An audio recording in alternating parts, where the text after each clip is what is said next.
that, I think, because then you don't need any other guitar players. You just got to hear the chords in your head.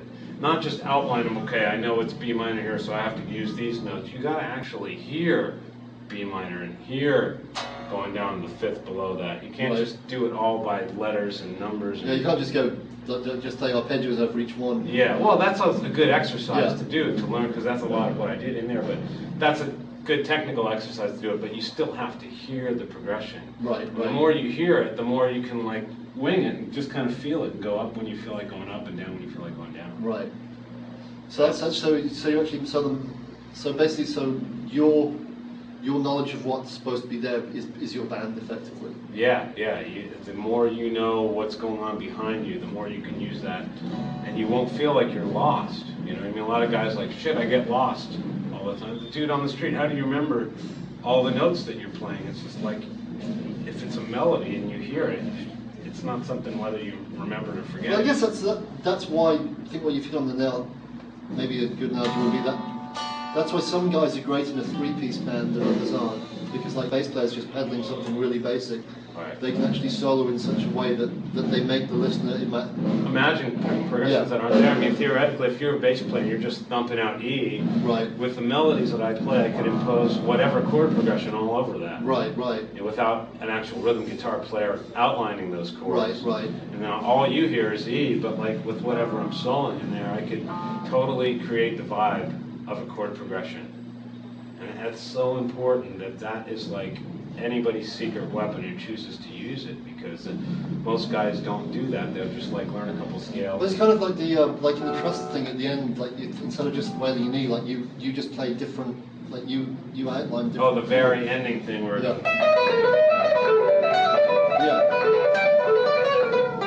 like so as opposed to just playing a cheesy E minor pentatonic. Right, I mean that's what it does. I would have done just fine, but I wanted to like, there's like, so like this is a E major 7 type of thing. So B minor, which is relative to G major. And at the end I did normal.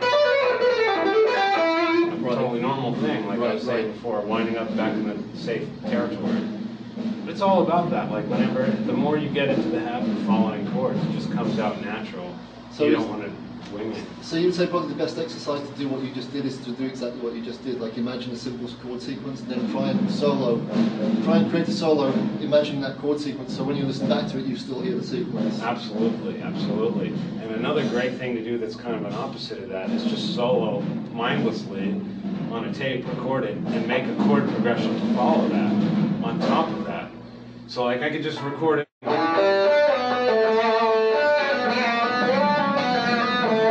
Whatever it is, and then I come back later and go, random chords. And then I might land on something that's really kind of bitchin', something that I wouldn't have thought of normally. Right. By doing that, you're exercising your ears and what your ear is willing and capable of hearing.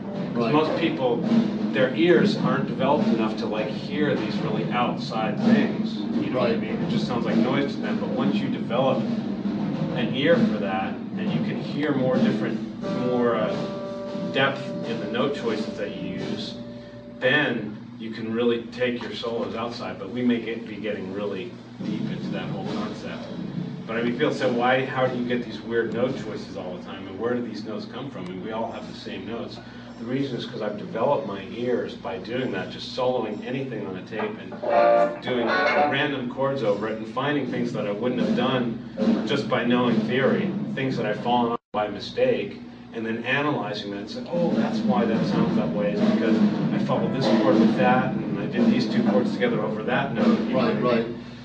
And it's a lot of discovery that way. You'll hear all these weird notes. So like a lot of it's going to be nonsense, but some of it. You get a gem in there, and then you say, well, from now on, I'm always going to land on that particular note when that chord comes up.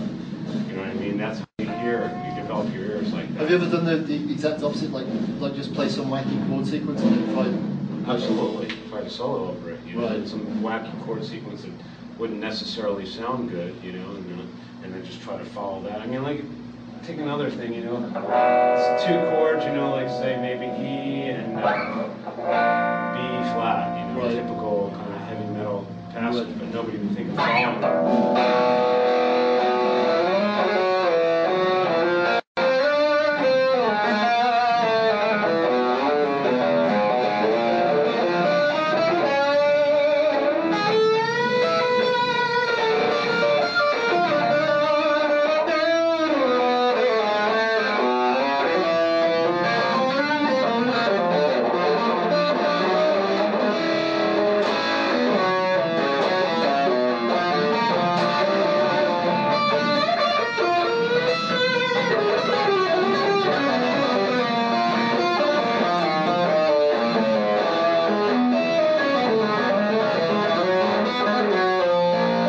I mean, it still sounds stupid, but I'm following both of those chords as an exercise. Just take two unrelated chords and try to do something that's semi-smooth that follows them both. I guess the cool thing about like playing just root fifth chords is that you can decide the make them major and minor. Yeah. Absolutely. So you have that freedom. And above and beyond that, you can diminish and augment them and add the numbers to them. You know, Right, you can right. decide, you know, E is going to be minor.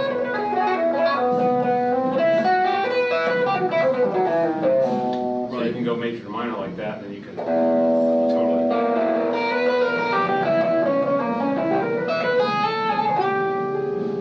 Right. Decide all that stuff if there's no deciding factor in there. Even if there is, you know, if somebody's playing a minor chord, doesn't mean you can't play major over that. Right. Fuck them. There's like, do you think this is a degree where you can play something that's really?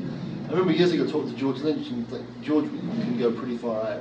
Yeah. And he would sit down with the teacher Don Mark actually. Yeah. And Don would analyze what he plays. So that's sounding good. Let's analyze it. And then he'd go, no, you can't play that. Yeah. But you made it work. I just So did. I'll try. And he said the guy would try and play the same thing, but because he didn't mean it, Yeah. like the guy would land on the same note at the same point, but it was played hard, played with no conviction. Do you think there's an element of that involved in music? Yeah, well, you're talking about a full by-the-book jazzer guy who knows Right. everything. And a lot of rock guys stumble on this stuff, myself included. That's way bitching, but those guys, it's not in their ears to stumble upon. Right. You know, and when you analyze it, it doesn't necessarily go by the books and stuff, but anything is legal at any time. You know, your ear has to be developed enough to hear it. Right. That's all. Your And if ear- it sounds right to you, you'll play it like you mean to play it. Yeah, when you play it like you mean it, it doesn't really matter what it is you're playing. You know, if you mean it, you can mean the worst note choice, but if you play with conviction, it sounds a lot better that way.